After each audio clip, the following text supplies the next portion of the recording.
네, 3차시 들어갑니다. 이제 20페이지. 지금 이전에 구조주의, 기능주의, 정신분석. 그래서 현대 심리학이 이제 막 시작하게 된 역사적 그 초기 시점 이제 얘기하고 있는데, 나머지 이제 행동주의하고 형태주의. 행동주의는 여기 내용 보시면 알겠지만 어디서 본 내용입니까?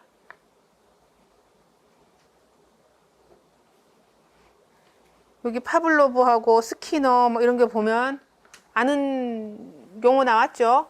예, 학습 심리에서 이제 나왔던 개념인데, 그걸 이제 심리학적인 접근으로 본다면, 내용 그 주제로 보면은 학습인데, 저기 뭐죠? 심리학적인 접근으로 보면은 행동주의적 접근으로 들어가는 거죠. 그래서 행동주의는 역사적으로 봤을 때 고전적 조건 형성에 대한 개념이 먼저 나왔어요. 나와서 여기 보시면 이제 주로 왓슨이 말을 하길 행동주의 심리학이라고 하는 것은 하고 왓슨이라는 사람이 얘기했는데, 이 왓슨도 뒤에 보시면 알겠지만 고전적 조건 형성 이론을 만든 사람이에요. 파블로브와 함께. 둘이 같이 협동해서 했다는 건 아니고, 이제 파블로브도 그렇고 왓슨도 그렇고 두 사람 모두 고전적 조건 형성의 개념을 발전시켰다. 이 정도로만 이해하시면 되는데, 행동주의는 말 그대로 행동, 여기서 말하는 행동은 정말 이렇게 액션, 겉으로 우리가 관찰 가능한, 눈으로 관찰이 가능하고 측정이 가능한, 메저먼트, 측정해낼 수 있는 그런 행동들에 초점을 맞춰야 된다. 심리학 연구라고 하는 것은. 그렇게 주장하죠. 그래서 뭐 내면에 뭐 의식이 뭐고 정신이 뭐고 그거 눈에 안 보이니까 모르겠고, 그걸 부정하진 않았어요. 눈에 보이지 않기 때문에 우리는 그걸 다루지 않겠다. 눈에 보이는 걸 가지고, 즉 행동을 가지고 인간을 이해해 보겠다. 이렇게 접근한 거죠. 근데 이제 그렇게 되기 위해서는 물론 심리학 자체가 과학적이라고 이제 시작을 하긴 했지만, 더 과학적인 거를 강조하는 파트가 행동주의 접근이에요. 그래서 그게 아까 말했던 객관적으로 봤을 때 관찰이 가능하고 측정이 가능하고 굉장히 과학적이라는 거지. 그런 게. 그런 행동만을 연구해야 된다. 그래서 이제 주요 이론가를 보면, 물론 이제 학습 이론 파트에 가서 더 이제 다 얘기가 나오겠지만, 우리가 뭐 여러 사람이 있지만 일단은 파블로브. 이 파블로브도 굉장히 우리 상식적으로 많이 알고 있죠. 그래서 파블로브까지 안 나오고 뭐까지 나와요? 파블로브의 개까지 나오죠. 그래서 이제 개를 데리고 실험을 했기 때문에 이제 그거는 다음번에 얘기하기로 하고, 그래서 아까 고전적 조건 형성이 뭐라 그랬어요?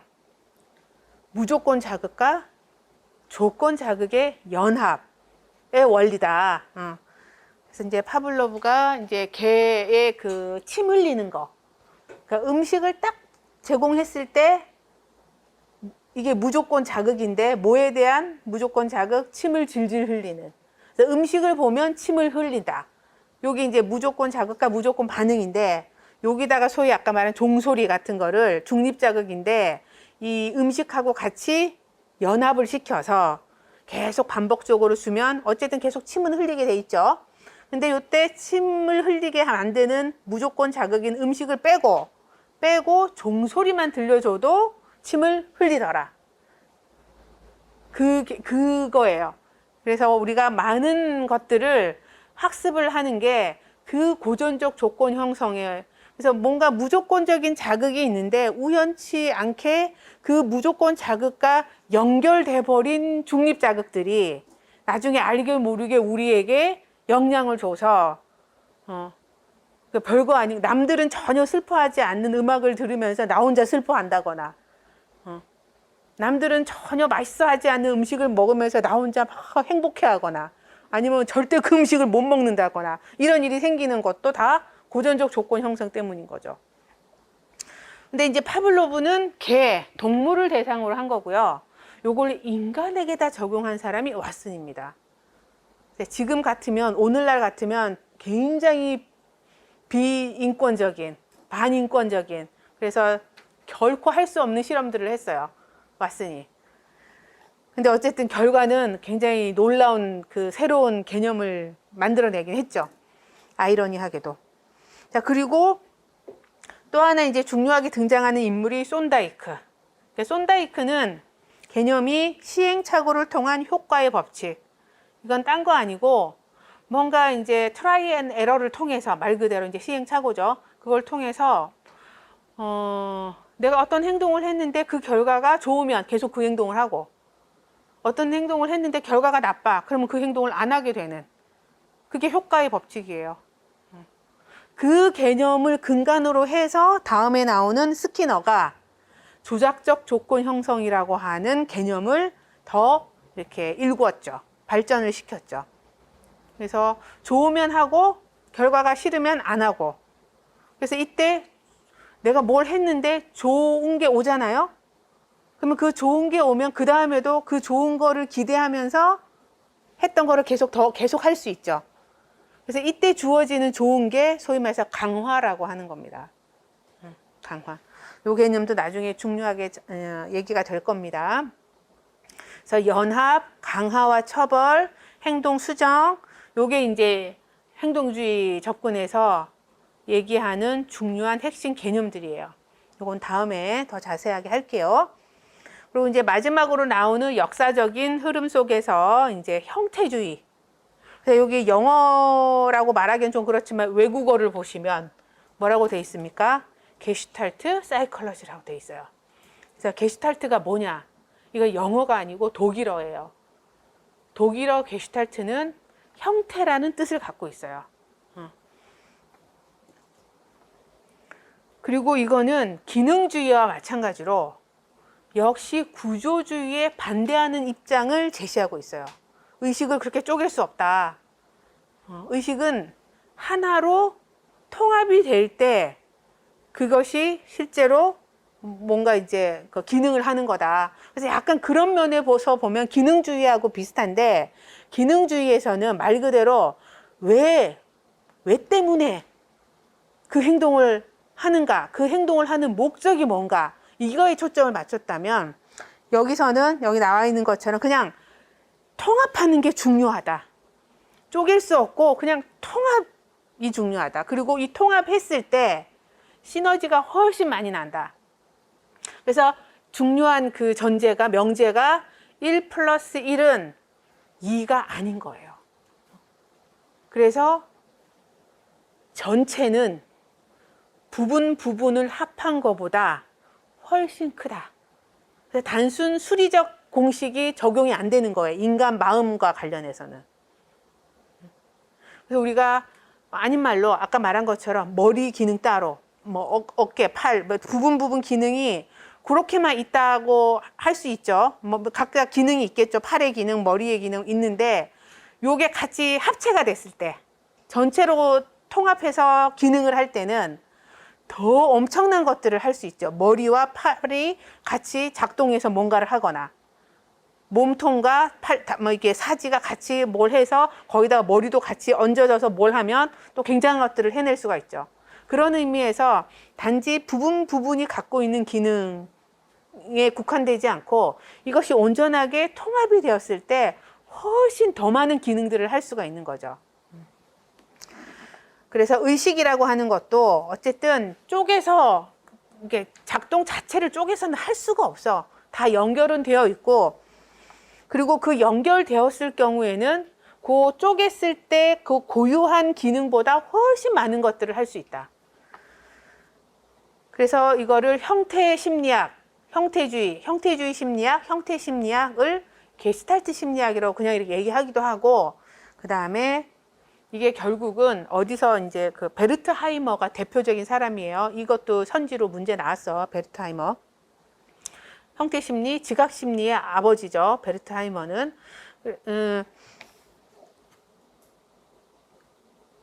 그래서 게스탈트 심리학에서 보면, 게스탈트 심리 나중에 우리 지각심리 할 때 다 또 자세하게 다루긴 할 텐데, 인간이 시각적으로 어떤 사물을 바라볼 때, 어떤 자극들을 바라볼 때 이거를 낱낱이 쪼개서 보지 않는다는 거예요. 역시 다 이렇게 뭔가 의미 있는 전체로 만들어서 그거를 이렇게 받아들인다는 거지.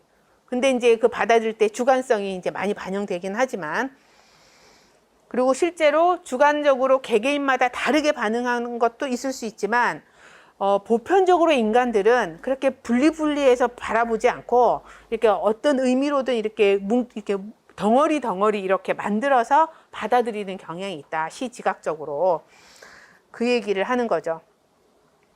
그러면서 사실 감각이라고 하는 것이 주관적이고 사람마다 다른 부분을 또 얘기하면서 때로는 있는 그대로 우리가 보지를 못한다는 거죠. 그래서 그 지각이 하나 뭔가 이렇게 의미 있는 덩어리로 이렇게 묶어서 보려고 하기 때문에 그 묶어서 보는 것 때문에 이제 뭔가 이렇게 왜곡이 일어날 수가 있는 거예요.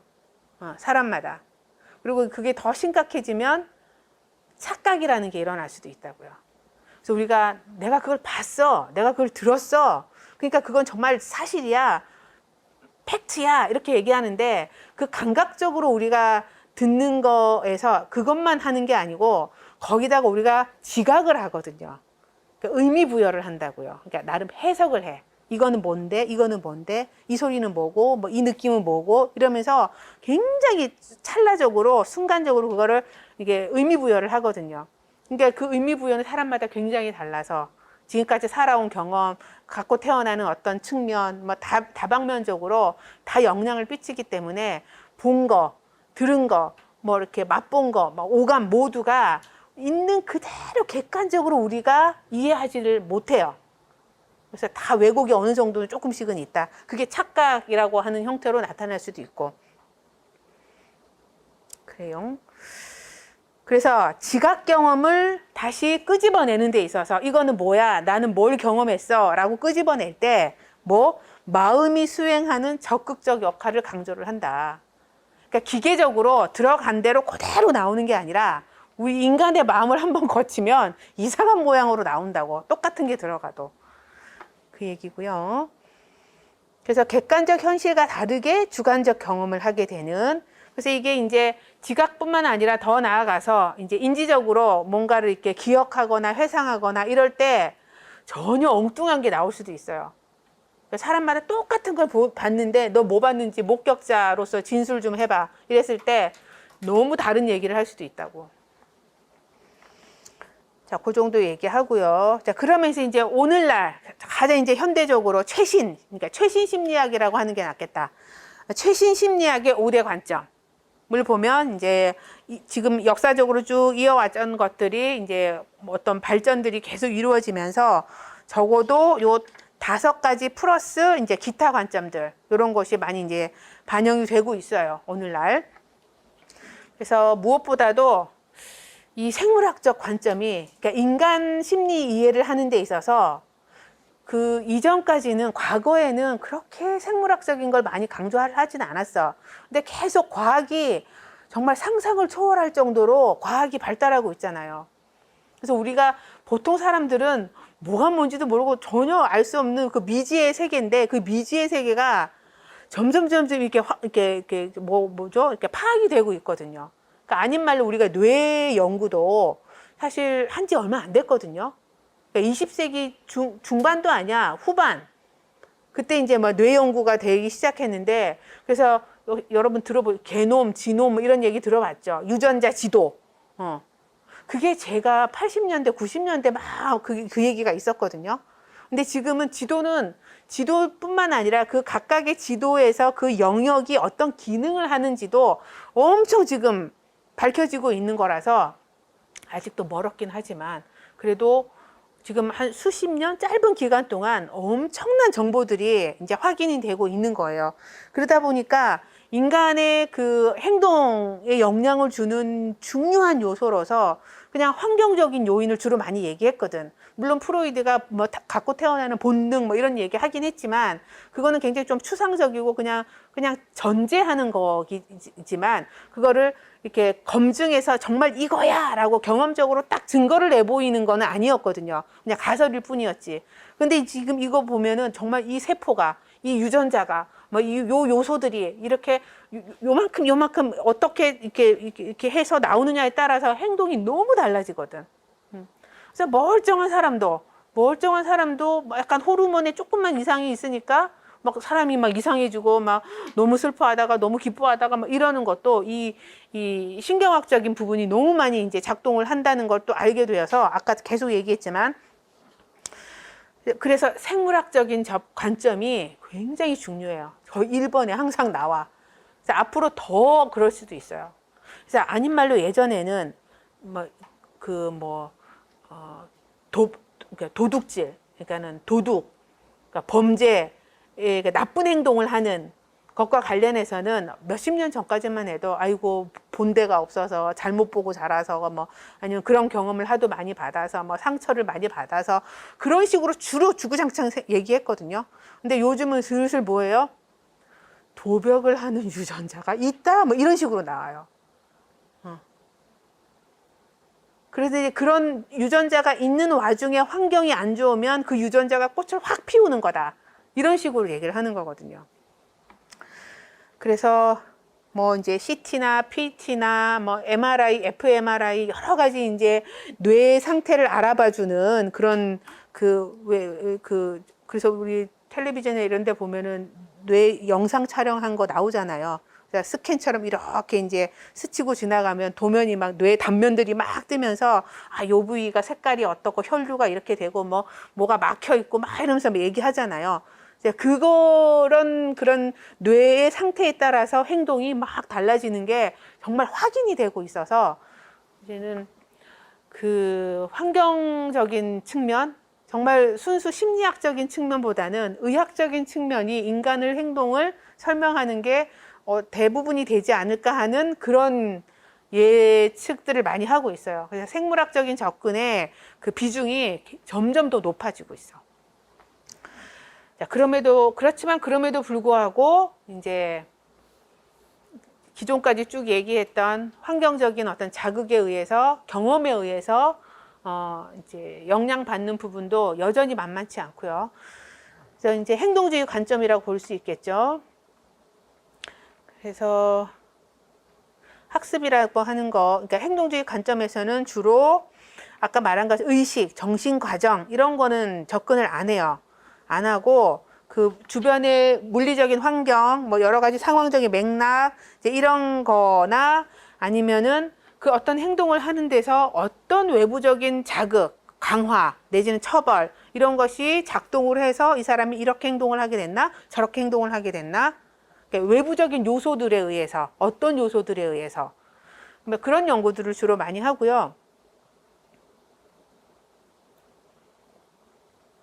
그래서 그러니까 예를 들어서 그러니까 예를 드는 게 아니고 1번으로 다시 돌아가 보면 학습을 통해서 우리가 결국 알게 되는 것은 지금 얘가 뭘 알게 됐나 이게 중요한 게 아니고 그 알게 된 것을 알게 되기까지 뭐가 작동을 했냐, 뭐가 영향을 줬냐, 어떤 조건들이 얘한테 강화나 영향을 줘서 그 무엇을 학습하게 되었나 그런 거에 초점을 맞추죠.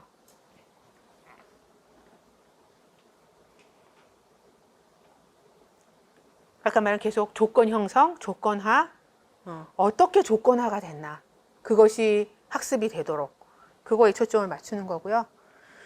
또 하나 이제 생물학적 관점만큼이나 아까 말한 것처럼 트렌드 중에 하나가 인지라고 하는 거. 그래서 초창기 인지도 역시 이게 과학 발달에 힘을 입어서 인지라고 하는 거를 주로 어디서부터 이제 이 개념이 나오기 시작했냐면 컴퓨터. 그래서 컴퓨터의 그 작동 과정을 인간의 정신 작동 과정하고 유사하게 매칭을 시켜서 거기서 아이디어를 얻어서 인간의 내면적으로 굴러가는 이제 그 프로세스를 그래서 정보 처리라고 하는 컴퓨터 정보 처리 기사 자격증도 있잖아요. 근데 인간의 정신에서도 정보 처리를 어떤 식으로 하느냐 인지적으로 그래서 인풋이 어떻게 딱 들어갔는데 그게 안에서 어떤 메커니즘을 통해서 처리가 되어서 아웃풋이 어떻게 나오는가 그거에 초점을 맞춘 거죠. 그래서 지각을 포함해서 이해하는 것, 기억하는 것, 사고, 학습, 추론, 문제 해결 이거 다 인지거든요. 그 과정을 연구를 합니다. 그래서 이제 아까 정보 처리는 얘기를 했고, 그리고 대표적인 인지 발달, 나중에 이제 인지 발달 파트에서 얘기를 할 텐데, 삐아제라고 하는 사람이 굉장히 중요하게 나옵니다. 그래서 삐아제 문제도 꽤 많이 나와요. 아예 그냥 이분은 그냥 인지 발달 이론 이렇게 해서 주로 이제 이분도 아동기에 초점을 맞춰서 자기 자식이 3명이 있었는데 걔네들이 이제 태어나면서부터 행동하는 걸 잘 관찰해서 사례 연구한 거예요. 자기 자식 3명 데리고 이 위대한 이론을 만들어냈어요. 그래서 아이들의 인지는 성인과 다르구나 라고 하는 거를, 그래서 아동기의 그 고유한 독특한 인지 발달을 쭉 얘기를 하는데 문제가 많이 나옵니다. 그 부분이. 그런 게 있고, 그 다음에 이제 정신분석 관점은 초창기의 그 정신분석 이론이 거의 이분이 그 논문을 내기 시작한 게 프로이드가 1897년 뭐 요때부터 내기 시작해서 본격적으로 난 거는 1903년, 1905년 요때부터거든요. 그러니까 20세기 막 초부터 쭉 연구를 하셨는데 그때부터 시작해서 지금 120년이 넘게 진행이 됐잖아요. 발달이. 그래서 아까 말씀드린 것처럼 정신분석은 아주 그냥 굉장히 많은 그 변화와 그 뭐 진보, 진화를 거쳐서 굉장히 이제 새로운 120년 전 개념하고는 물론 유사한 게 유지되니까 똑같이 정신분석이라고 부르긴 하겠죠. 그렇지만 많은 내용들이 좀 많이 달라진 부분도 있고 그래요. 여전히 인간 행동을 이해하는 데 있어서 정신분석이 굉장히 좋은 설명들을 해주거든요. 그럴듯한, 아, 그래서 그렇구나 라고 이해할 만한 개념들을 많이 제시해줘요. 우리 발달 파트 때 봅시다. 그래서 이제 특히 이제 그 아까 무의식 얘기도 했었고, 그 다음에 이제 정신분석에서 얘기하는 것 중에 하나가 인간이 어떤 행동을 하는 데 있어서는 이유가 있다. 그래서 인과를 계속 얘기를 해줘요. 그래서 지금 이 행동은 그냥 나오는 게 아니라 다 이전에 뭐가 있었기 때문에 그것 때문에 지금 이 행동이 나오는 거다. 그걸 많이 강조해요. 그걸 심리적 결정론이라고 얘기를 합니다. 그러니까 이제 결정됐다는 거지. 지금 현재는 과거에 의해서 결정이 된 거야. 어떻게 보면.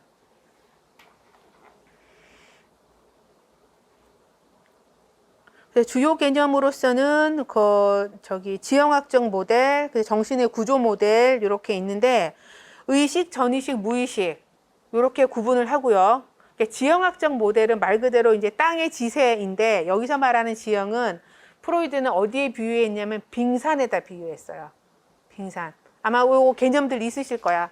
그래서 이제 빙산이 이렇게 있으면 물이 이렇게 있고 밖에 나와 있는 건 10% 정도, 물 밑에 가라져 있는 거는 90% 정도라고 하는데 요게 무의식인 거예요. 그리고 밖으로 이제 나와 있는 거는 의식, 아는 것, 무의식, 알 수 없는 것.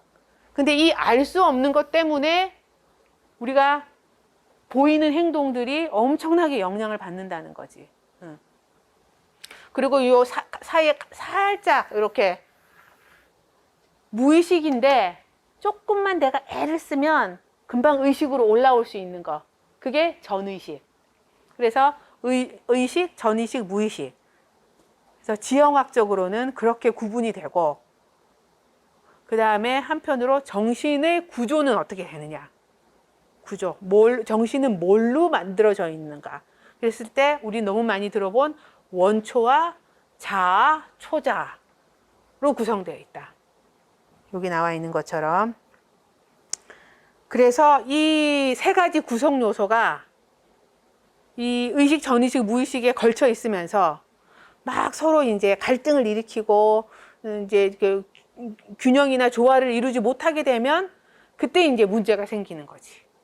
그래서 그걸 어떻게 다뤄내느냐에 따라서 성격이 발달한다. 이렇게 얘기를 하죠. 그래서 이제 프로이드 얘기는 성격 심리에서 더 자세하게 얘기를 할 겁니다. 그리고 이제 인본주의 관점이라고 하는 게 이제 또 있는데, 오늘날 요거는 거의 보면 뭐 40년대, 뭐 50년대 이제 해서 거의 5, 60년대 이제 많이 꽃을 피운 접근이고 지금까지도 쭉 이어져 오고 있는 한인 건데, 여기서 중요한 사람은 메슬로우와 로저스. 요 두 사람도 이름 꼭 반드시 알고 계셔야 됩니다. 이제 20세기 후반이니까 이제 5, 60년대 이후인 거죠. 그래서 인본주의적 관점은 어떻게 보면 앞에는 무슨 주의 어떤 개념인데 이 인본주의는요 약간 그 무브먼트예요. 그 무슨 운동이야. 캠페인 같은 거지 일종의.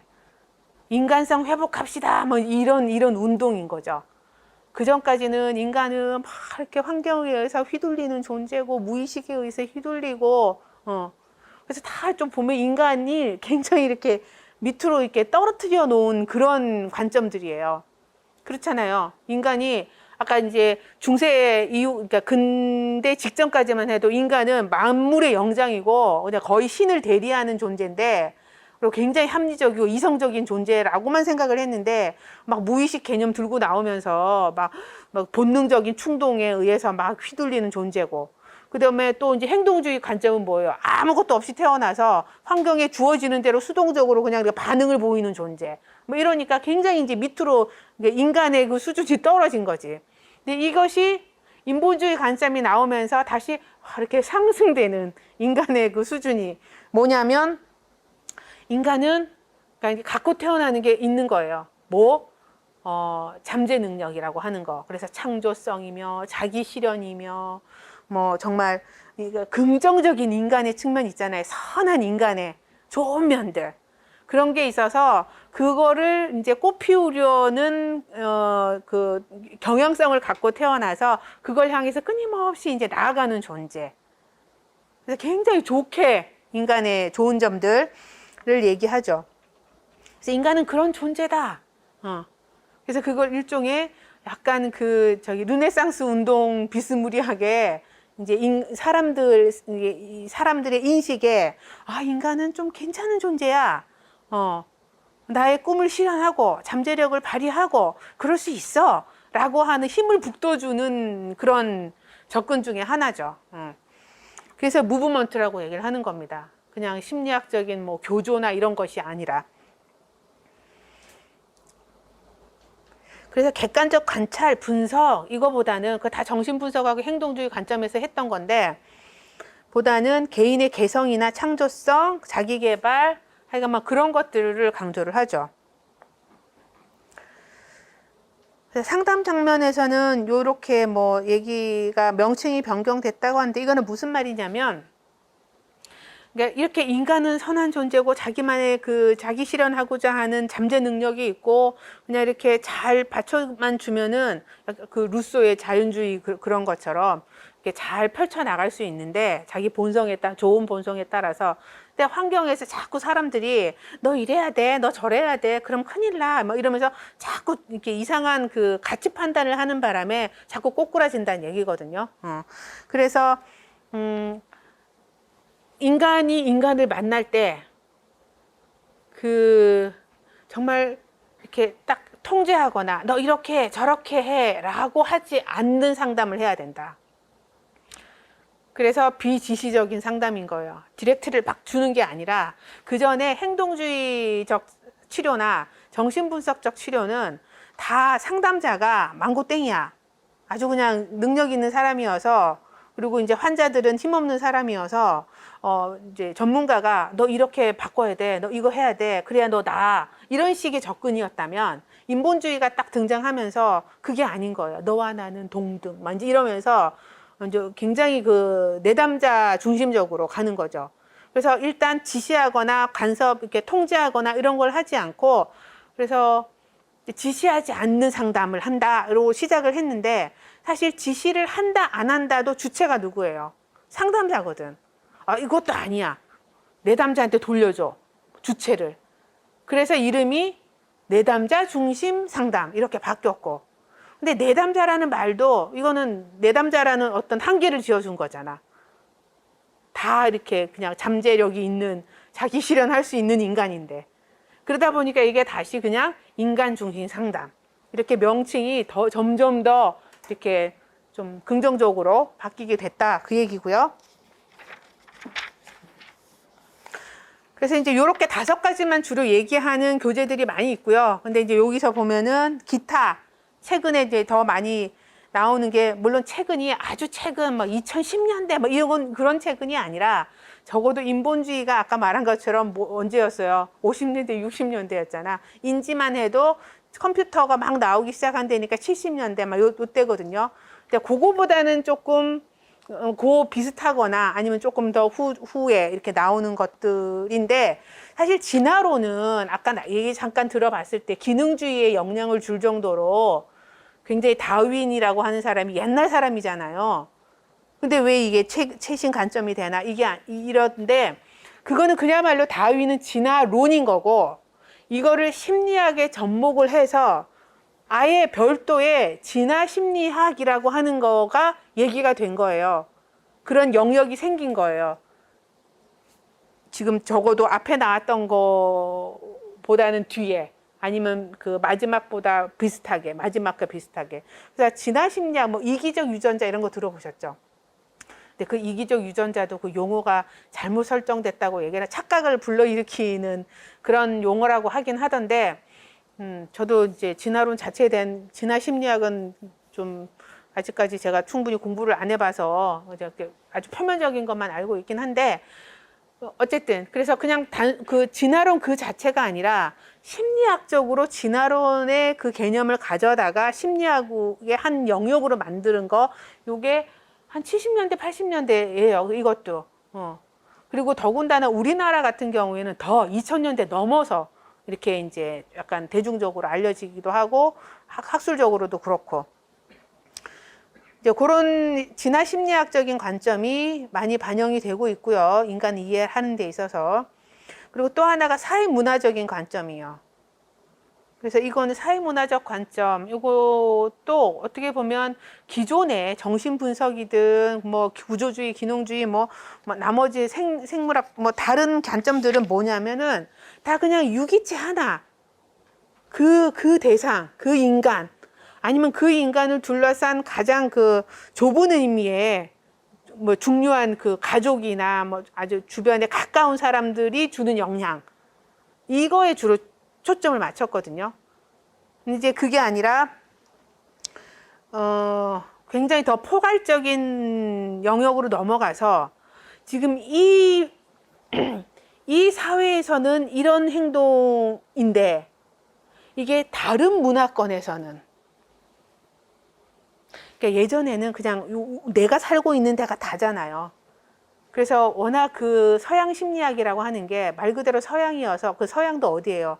유럽에 그냥 뭐 이렇게 특히 독일, 오스트리아, 뭐 스위스, 아니면 이제 나중에 프랑스, 막 요 정도에서 막 거의 걔네들이 백인 그 뭐라 그래야 되지? 문명화된 백인들 사회에서 인간은 이런 거야, 저런 거야 막 얘기했던 것들이었거든요. 그래서 그게 일반적인 거라고 우리가 알았는데 전 세계는 넓어요. 그리고 우리가 많은 곳을 이제 탐구도 할 수 있게 됐고, 근데 저기 어디 오지를 갔더니 유럽 그 백인 사람들이 말했던 주장하고는 전혀 다른 현상이 막 벌어지고 있거든.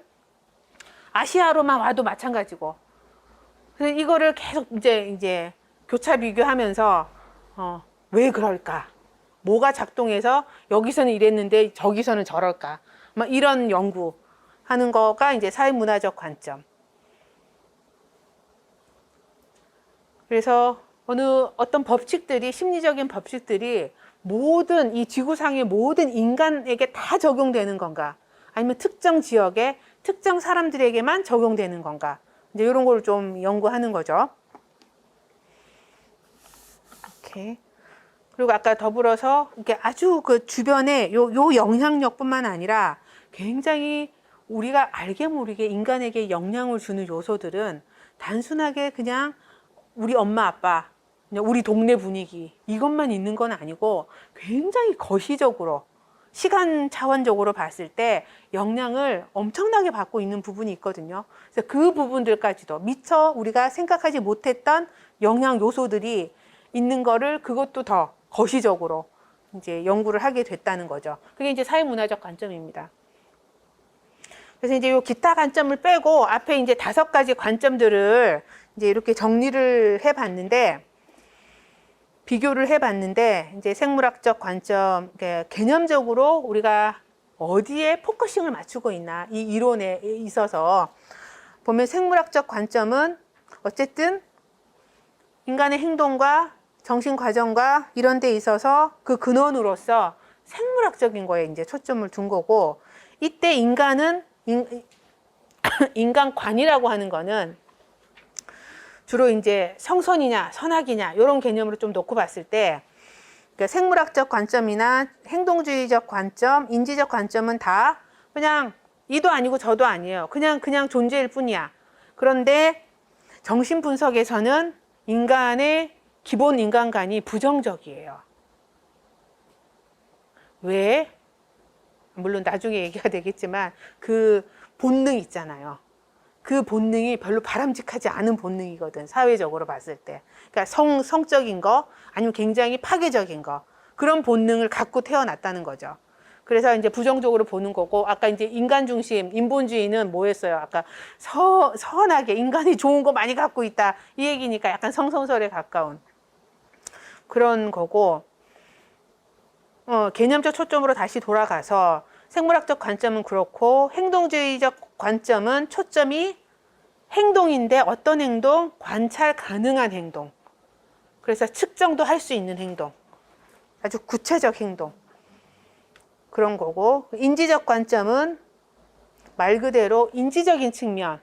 그래서 생각, 사고, 그리고 여러분 나중에 아시겠지만 언어라고 하는 것도 인지적인 거예요. 굉장히 언어와 인지는 서로 굉장히 많이 맞물려 있어요. 그렇고, 그래서 이해를 하는 거, 인지적으로 이해하는 거, 이해한다라는 말이 나오면 그건 대부분 인지적인 걸 의미해요. 그래서 그런 거. 이제 정신분석은 아까 무의식적인 요소들 뭐였죠? 이드, 에고, 슈퍼에고. 그러니까 원초와 자아, 초자. 그런 요소들에 대한 거에 초점이 맞춰져 있고, 인본주의는 주관적인 경험과, 이 주관적 경험에 대한 얘기는 나중에 더 자세하게 얘기를 할게요. 이거 지금 얘기하면 너무 많이 이제 얘기가 커지니까, 그래도 그냥 조금은 얘기합시다. 주관적이라고 하는 거는 아까 뭐 어디서도 나왔어요. 구조주의에서도 내가 지금 내 안에서 뭐가 일어나고 있는지를 보고하는 것이 객관적일 수가 없고, 그냥 자기의 주관이 반영돼서 나오는 거, 그런 주관도 반영이 되고, 게스탈트에서도 아까 뭐라 그랬어요? 형태심리학에서도 감각을 통해서 알게 되는 거, 그러니까 지각적으로 의미 부여나 해석을 하는 게 주관적일 수밖에 없다. 이제 그런 얘기도 있었고, 인본주의에서 말하는 이 주관이라고 하는 건, 근데 그거 생각을 해보세요. 왜 막 얘기하다, 야, 너 그러면 안 되지. 그게 뭐 이렇게 뭐 대수냐. 뭐 다른 사람들은 그보다 더 뭐 힘든 상황에서도 살아가는데 너 그거 갖고 그러면은 뭐 소위 말해서 뭐 요강에 오줌 똥 싼다 뭐 이런 얘기 하잖아요. 네의 어려움은 어려운 게 아니야. 다른 사람 더 어려워. 그러니까 너 잔말 말고 그냥 해. 뭐 이런 식으로 표현할 때 보면 이건 굉장히 인본주의적이지 않은 관점으로 접근을 하는 거예요. 그 주관이라는 거 사람마다 자기가 경험하는 게 다 달라. 그래서 누군가는 지금 여러분들 이제 그거부터 물어봅시다. 지금 살아가는 세상이 행복하십니까? 끄떡끄떡. 여기도 조금 끄떡. 난 죽을 맛이야. 너무 힘들어. 그런 사람 있어요? 있으면 곤란한데. 안 그랬으면 좋겠다는 마음이 있고, 곤란하다는 게 그래서는 안 된다는 의미가 아니고 좀 안타깝다는 그런 마음인 거고요. 근데 누군가를 보고 야, 세상은 살만해. 세상은 네가 노력하기 나름이야. 잘하면 좋아. 근데 그거를 지금 막 이렇게 세상은 너무 힘들어. 난 할 수 있는 게 아무것도 없어. 막 이러고 있는 사람한테 그 말이 먹히겠냐고요. 오히려 더 기분 나빠지지. 내가 세상이 지금 너무 지옥 같다고 내가 느끼면 그건 그 사람한테는 진리가 되는 거예요. 다른 사람이 아무리 그거 아니라고, 객관적으로 아니라고 얘기를 해도 그거는 아니야. 내가 지옥이면 그 지옥이 진리예요. 내가 여기가 천당이면 그 사람에게는 그게 진리예요. 그렇기 때문에 사람을 이해를 할 때, 소통을 하거나 할 때 그 사람이 나는 이래 난 저래 라고 했을 때 에이 그거 아니야. 이거는 아니라는 거예요. 일단 그 사람의 현실은 그런 건데 이게 그 현실은 객관적인 현실이 당연히 아니죠. 그래서 주관적 현실을 살고 있는 거예요. 그러니까 현실 하면 굉장히 객관적인 것처럼 느껴지잖아요. 실제, 현실 이래버리면 그냥 이게 있는 거, 요 고대 누가 봐도 그런 거. 근데 인본주의에서는 그게 아니라 그 현실조차도 굉장히 주관적이라는 거예요. 부모가 다 계시고 경제적으로도 풍성하고 뭐 하나 남들이 부러워하는 뭐 나의 삶이라고 하지만 나는 늘 죽음을 생각하고 그럴 수 있잖아요. 배부른 소리 한다고 누군가는 얘기할 수 있겠지만 어쨌든 그 사람에게는 그 지옥 같은 현실이 이 사람에게는 나의 현실인 거예요. 그 현실이. 근데 그건 어쨌든 주관적이란 거예요.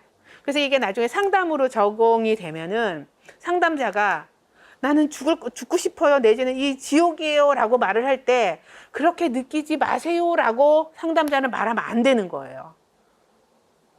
네가 그렇게 느낀다니 정말 힘들겠구나. 그렇게 믿고 있어서 그렇게 힘든 네 마음이 나도 느껴진다. 그렇게 들어가야 되는 거야. 그래서 그 나의 그 주관적 현실을 누군가가 충분히 공감하고 이해해 줄 때 오히려 역설적으로 그걸 수용해 주고 인정해 줄 때 오히려 역설적으로 그거를 딛고 극복할 힘이 생기는 거예요. 아니야 부정을 하는 것은 오히려 더 절망스럽게 만들지. 그래서 여러분들 그런 경험 한 적 많지 않아요? 아무리 아무것도 없어도 누군가가 내 편이 있고 누군가가 나를 이해해 주는 사람이 있으면 뭐라도 할 수 있을 것 같지 않아요? 아닌가? 그런 사람이 주변에 있기를 바랍니다. 그렇고요. 그래서 그게 주관적 경험인 거예요. 그리고 이제 잠재력 실현, 아까 말한 자기 실현 할 수 있는 능력이 있다. 그거를 강조를 하죠. 그리고 이제 정신과정, 이게 정신과정이 내적인 거잖아요. 내적인 걸 보면은 인지라던가 그 다음에 정신분석, 인본주의 다 이 내면의 안에서 뭐 굴러가는 거를 굉장히 많이 전제하고 있죠. 반면에 행동주의는 완전히 그건 아니야 라고 얘기를 하고 있는 거고 그래서 최소인 거고 생물학적인 거는 그냥 중간 정도. 그리고 이제 환경과 인간 관계에서는 생물학적 관점에서는 환경은 별로 의미가 없죠. 그냥 유전적으로 생물학적으로 그렇게 갖고 있는 그 부분이 이제 강조가 되는 거니까 그래서 이제 유기체에 그냥 초점이 맞춰져 있고 행동주의는 환경이 굉장히 중요하죠.